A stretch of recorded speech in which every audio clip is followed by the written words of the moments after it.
Well, good morning, everyone. There we go. I'm Jan Erickson from Stepping Aside, and welcome to Somewhat Daily Tarot and Rune for the 17th day of July, 2019. Well, I hope everybody got out to see the full moon last night. We have a lot of mosquitoes here, so whenever we go out, we like to sit out at night and look at the stars and watch for anomalous craft in the sky and all of that. So anyhow, I decided to find another way to do that. And so I bought a couple different things that one is a mosquito netting type thing that you can put it outside or you can put it on your bed or whatever. It's one of those pop-up things. We tried that and we have this one of these Coleman air mattresses. It's just about this high. It's about a foot high, I think, or even taller maybe when it's fully inflated. But it's like a double bed basically, it actually fit in that. And so the first night we were out there in that, and then we got this other one, which is kind of like it's like a pop-up tent, but it only has an actual cover, that's solid, just right above our heads, and the rest of it's all netting. And so I didn't know which one, and they weren't expensive, and so I went ahead and got them both, and I have to say it was fun. The tent thing is or shelter, I guess it's called.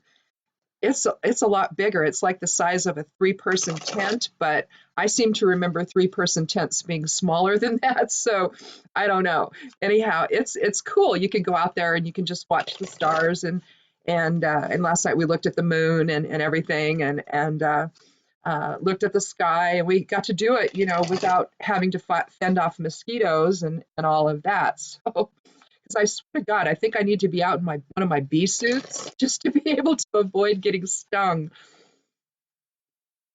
by mosquitoes. So because they like me, and I'm tired of being their lunch. So it's kind of a hassle to haul it out there to the field, to do that. But I gotta say, it's much better than you can just relax. You don't have to sit there and be watching for mosquitoes that you really can't see till they're right up on you.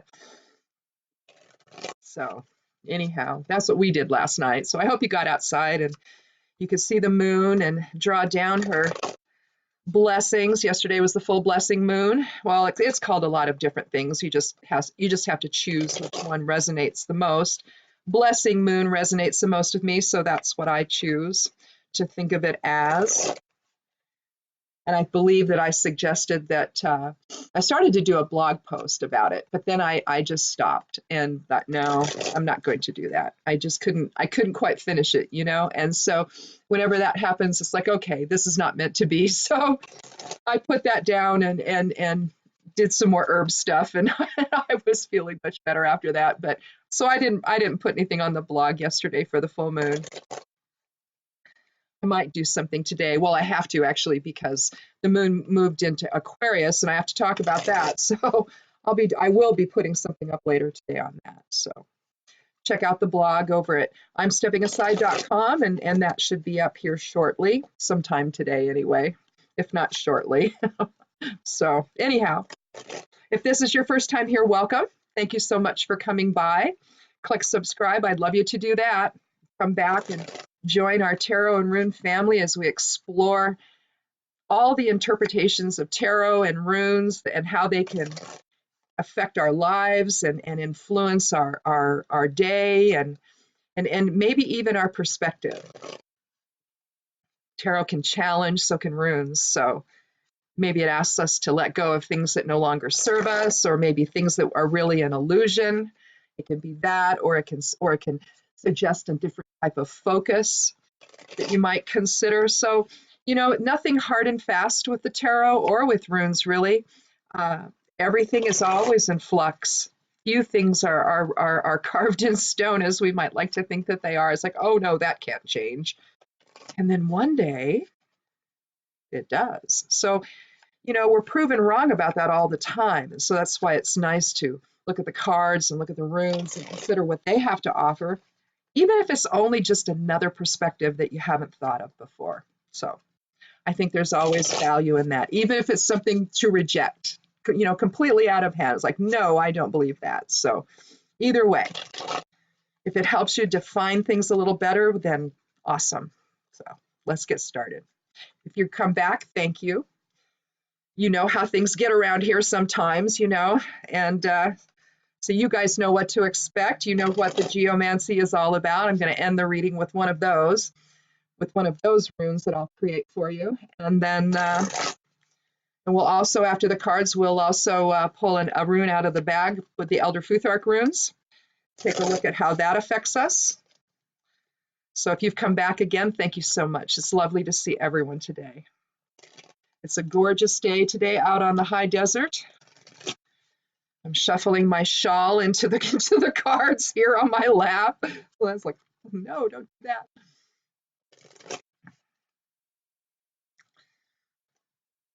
Today's since last night was the mother, tonight's the crone moon. So tonight you can work magics that are a little quieter, maybe a little more determinative. Crones mean business. Crones don't suffer fools. Crones don't like nonsense. Most of us just, don't want to have to deal with any crap. So tonight is always the special night for me. This is the night that I work magic. I don't usually do it unless it's specific, like on Maiden Moon. I put a bind rune up on the blog, and just sort of remember who we all are to one another. So sometimes I do things like that, but most of the time I try to do the magic stuff on the crone moon. So that's what I'll be doing tonight. I just sort of, enjoy, Mother when she's out there, and just let whatever comes up come up, But if I've set any intentions on the new moon, maybe I'll bring them to fruition that night, But typically I don't. Typically I just do stuff on the new moon and then on the crone phase. So, but that's just me. Anyway, let's get started and take our first card.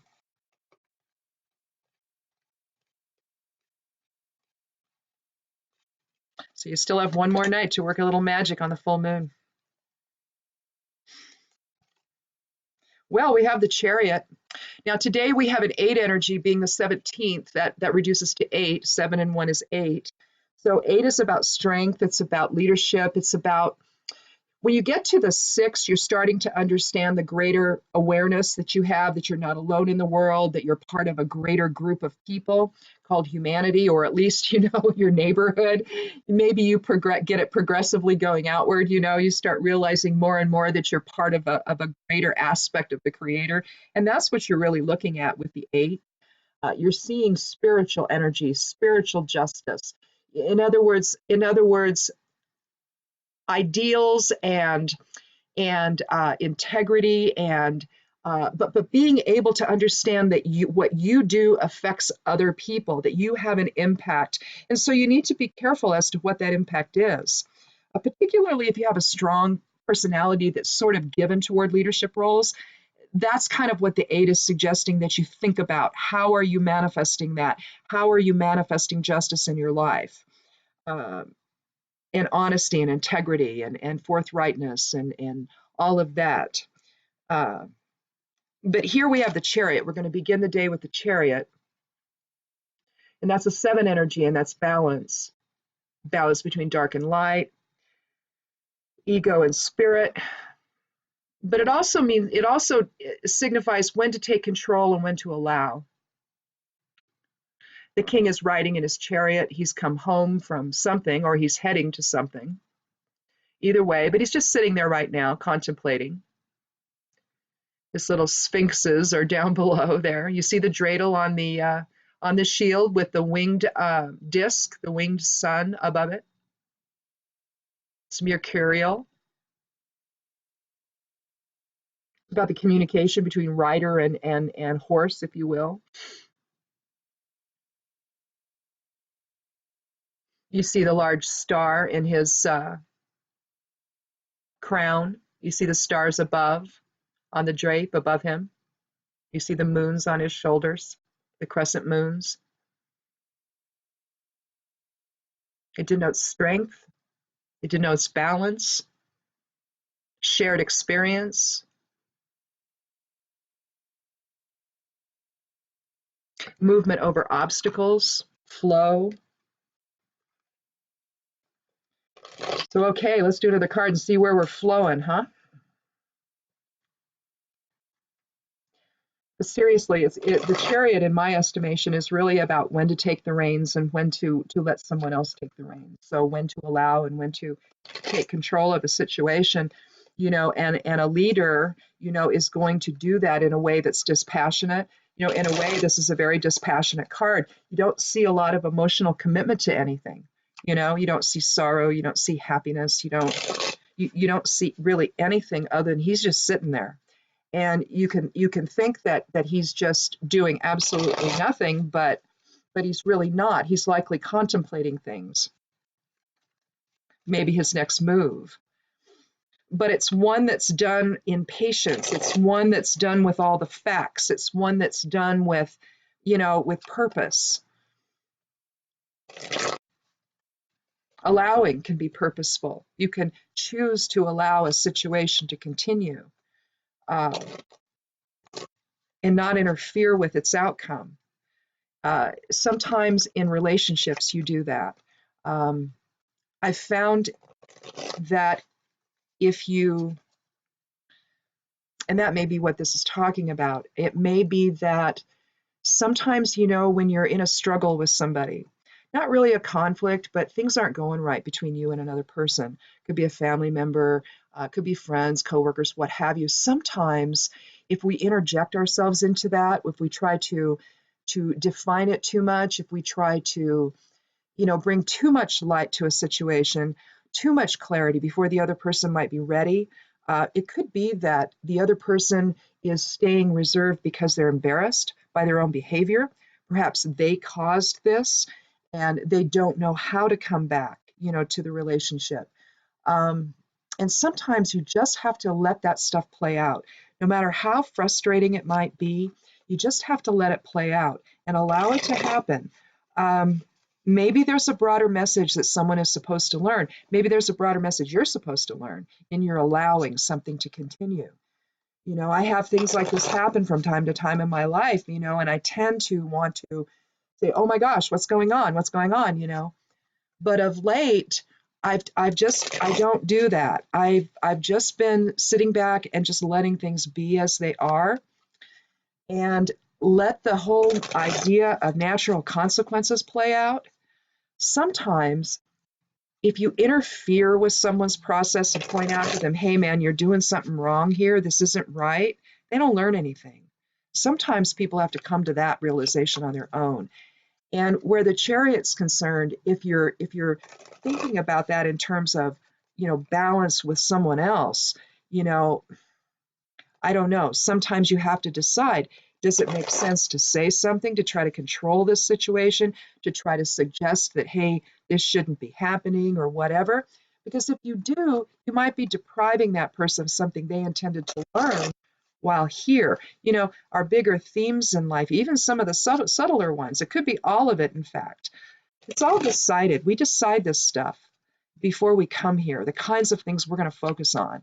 Might not be down to the last little detail because all of that, it could be anything, however it goes, but we decide the overall theme of something. And, maybe learning this sort of experience in a relationship is what someone's supposed to be learning. So if you interfere with that, maybe they don't really get everything out of it that they could. So the chariot could mean, if you're having a conflict or a disturbance in your life with someone, that maybe you just think about, that idea of, do I need to take control of this now? Has this gone on long enough and we can't go any further and this person's not doing what they should be doing. So I'm going to have to do something here, I think. Maybe that's the choice you make. Or maybe you say, you know what? I think I'm going to let this play out. Let them see, let them understand the effect. It's hurting me, but I'm going to let them see the effects of their behavior. Let them come to this realization on their own. Let's take another card. See if we can get a little bit more information about this soul archetype experience we're having today.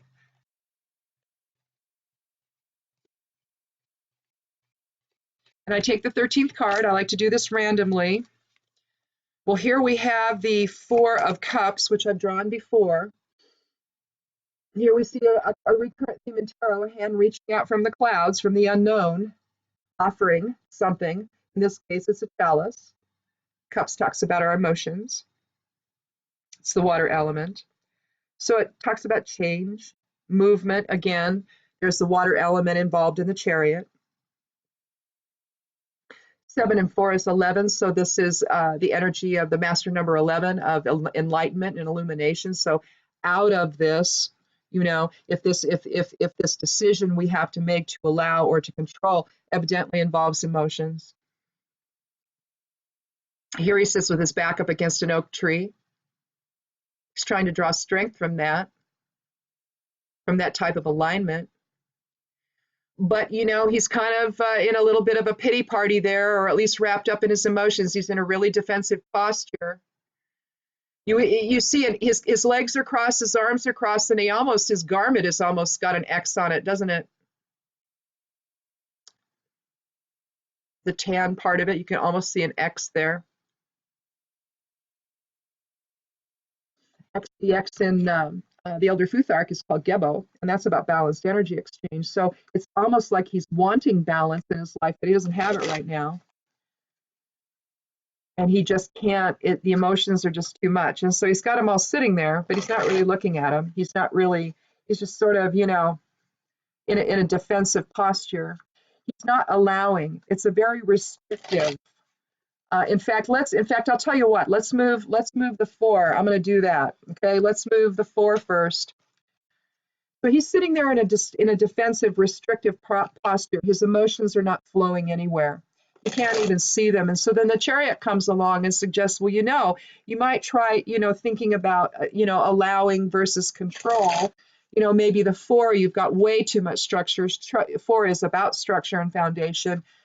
It's also about the elements. It can indicate the elements. And so the foundation of basically who we are, or at least the elemental foundation of who we are.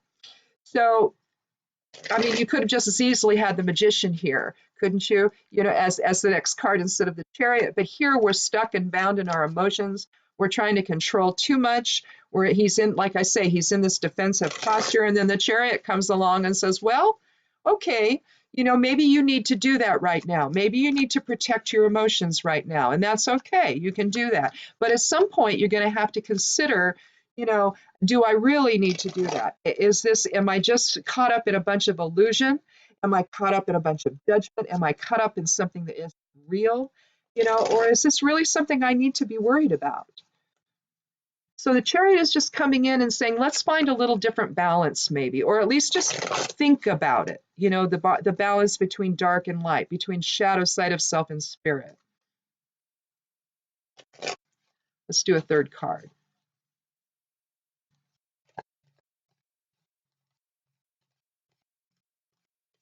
Maybe we'll find the precipitating factor to the 4. Well, maybe, I don't know. I'm going to do it. We have the 9 of Swords. Our thoughts they've taken us too far, and we can't sleep. We're having nightmares. The interesting part about the 9, though, is there's a sense of completion about it.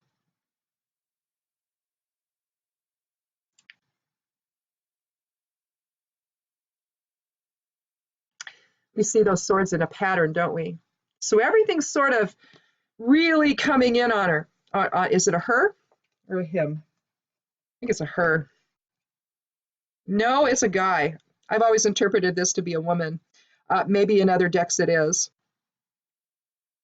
Lovely quilt, though. We see it's covered by all the astrological symbols and also roses.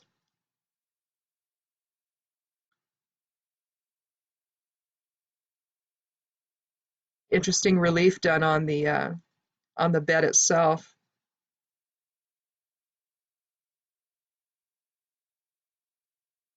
There's a sense of completion, like I've gone as far as I can. Swords is about our intellect, so it's about our thought process, basically, communication and all of that. So whether you want to put that, I mean, here we have a 2 energy. 9 and 11 is 20, so a 2 energy. So balance again. I think I'm comfortable with leaving the 9 first and then the 4 and then the 7 for the Chariot, because I think what we have here is a balance between head and heart, between emotions and intellect that need to come into balance here. We've just had too much chaos, chaotic emotions, chaotic thinking, a lot coming in on us, thinking that then causes chaotic thoughts. You know, you can we're going to go ahead and draw a rune here. You can think about this in terms of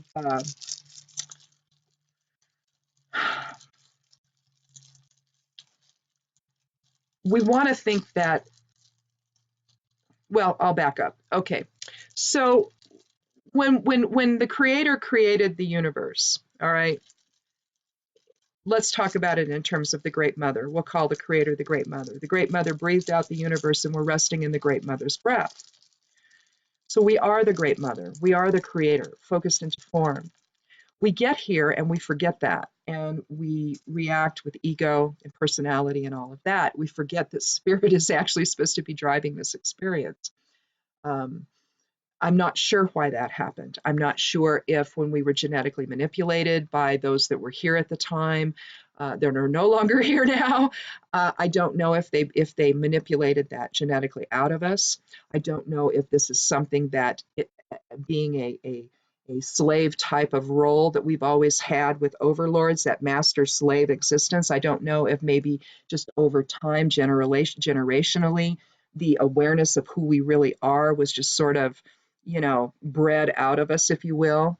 I don't know how we ended up forgetting who we are, but we are spirit. And when we get here, though, what ends up happening, I'll show you the rune, it's Othala. When we get here, though, we forget that. And we can't look dispassionately at what's going on. We become very, very caught up. You know, we have opinions, we have emotions, we get upset, we have ideas that we want other people to know about, and we get very, very, very caught up in the goings on, and we become very reactive and judgmental. And when that happens, this is what happens, isn't it? We have the 4 of cups, where we can't see what someone else is offering us. Emotional happiness is there, but we just can't reach it. We can't grab onto it. We can't see it. We can't feel it because there's too much of this going on. We want to intellectualize everything. We want to find some rational reason for why things are the way they are, and then we become all emotional about it, instead of being spirit, stepping it back, going, oh, that's interesting. What's that about? Well, that doesn't work, and that doesn't work. Well, that works. You know, oh yeah, that's fun. Okay, I'm bored. I'm going to go do something else now because this is silly stuff. That's how it should be, but it's not, is it? Instead, we get caught up in what's happening now, where we now have a guy in the Oval Office who is fomenting such hatred and racism, fear of the other, when it's just the other side of self. All right, that's all it is. We have a Thala, and I'm going to draw this one. Don't panic. They're just stick figures. I can't really do too much here. I can't do too much harm. I'm not an artist. I'm a writer, not an artist. I can talk about things, I can write about things, but drawing, I do my runes though, as you can see, rudimentary that they are.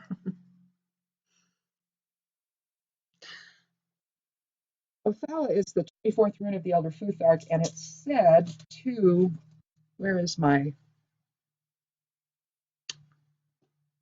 well, I need something to draw on. Well, I'll use this. I'll just do it on the opposite side. So I can't find my little, well, I don't know where it is. My little tablet. And I need something that's light colored. So anyhow, I'm going to do it on this. Anyway, Othala is the 24th rune of the Elder Futhark, and I'm going to draw it out first.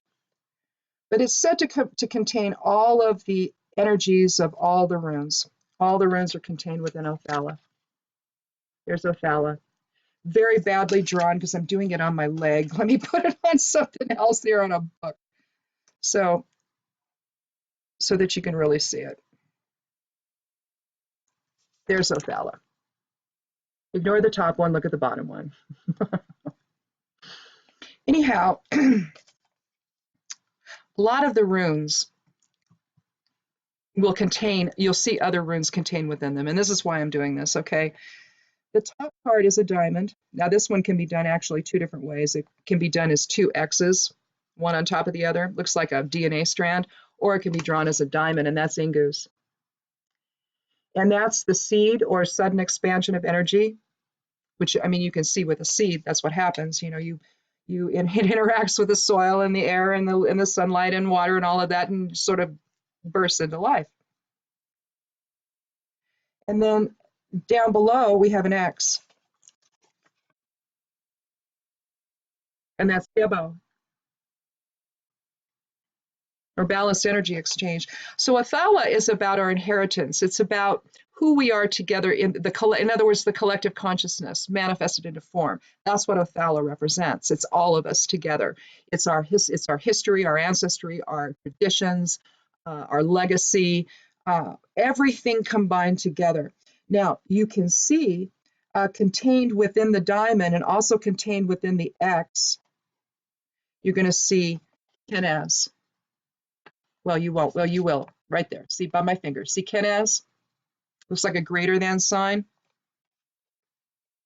You also see Kenaz reversed.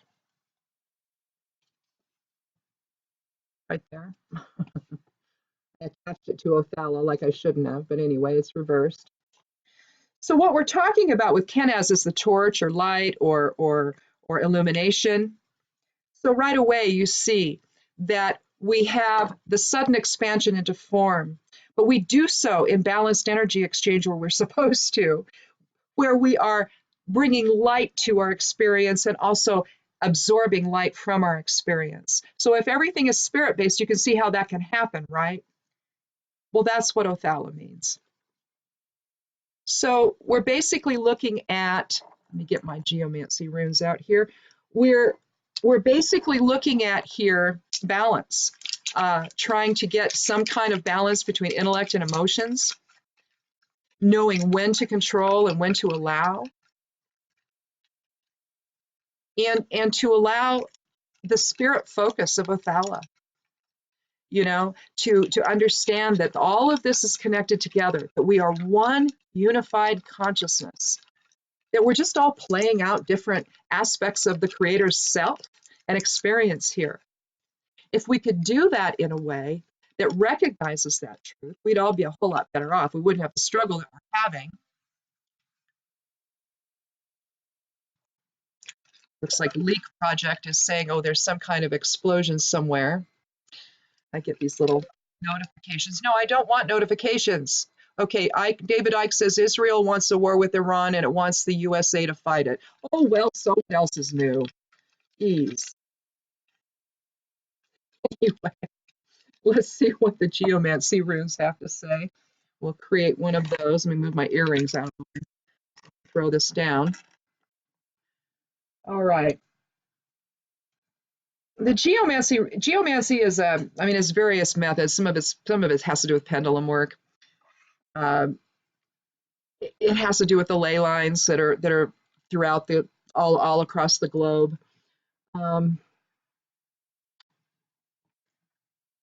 So we have two, anyway, let me, before I do the rune, I'll explain this a little bit, because if you haven't been here before, you're like, what is she doing? So geomancy is an older divination method. It's earth oriented. It's sort of an earth element type of a divination method.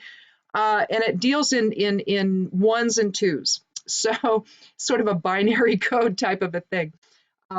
And so if you throw, and if you were to throw say a bunch of a handful of lentils, for example, you just grab some out of a bowl, throw them down, count them. I mean, you wouldn't want to throw too many, because there's, lentils are small, right?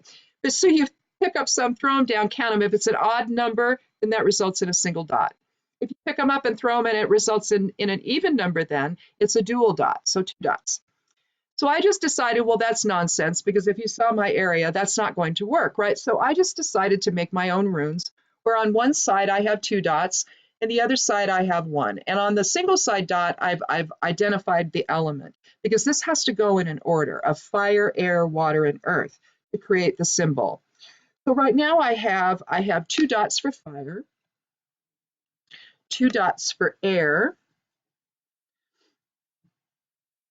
1 dot for water, and 2 for fire. So that is going to be, and we'll talk about that here, that's going to be Albus. Albus is just like Albus Dumbledore on Harry Potter. I love how she used some of the geomancy names, like Rubeus, Hagrid. Rubeus is also another one, although Rubeus is not exactly it. Well, it's considered evil by some, geomancers of old, but I don't actually. I just think it's passion. But anyhow, this is Albus, and then Rubeus would be the opposite of Albus. And so actually there's only 8 geomancy runes technically, but if you turn them upside down or make their opposite, then it's the opposite. That's how you get 16 of them. So anyhow, let me find this one. I went ahead and, rather than holding up all 4 or drawing things again, I did just some runes. Is this it? No, that's Rubeus. There's Baya.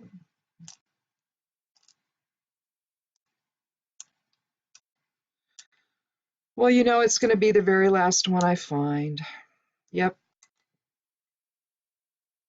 Isn't it always the case? You make sure. Yep, Albus. So this is what I drew. Now, the 2 dots are passive influences. The single dot is an active. So you see a lot of allowing here, the wisdom of allowing.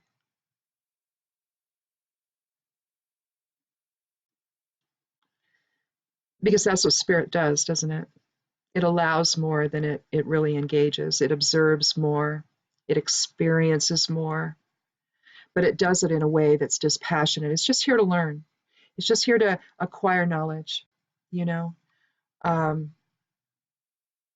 It does it with the interactions it has with the world and with other spirits that are inhabiting bodies. It does it by involving itself and observing situations between all of us. But you can see that there's more allowing. And in that quiet allowing is its greatest strength. All it needs is that single dot right there in the water section. See, the top is fire, the second level is air, the third level is water.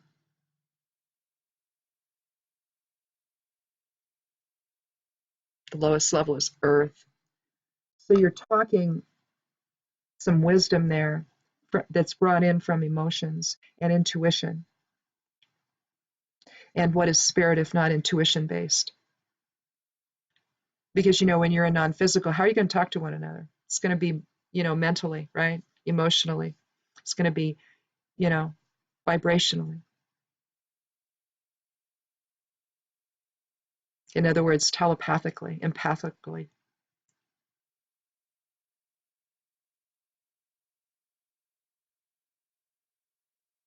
And as an empath, I can tell you that I know more from someone who doesn't say a word than when they do. My husband is someone who is not always aware of how he comes across. And there seems to be a difference between how he thinks he comes across and how he actually does. And it's in that divide that I see the truth of things. Um, it's in that space, and uh, depending on who you are, that space could be just a small space or it could be a cavern, but someone who's empathic is going to see it and they're going to know what the truth is of that moment. Um, they also know when head and heart are also aligned. Um, that's a different type of energy, less chaotic, very focused. You have to stay on alert with someone like that because you're not really sure where that's going.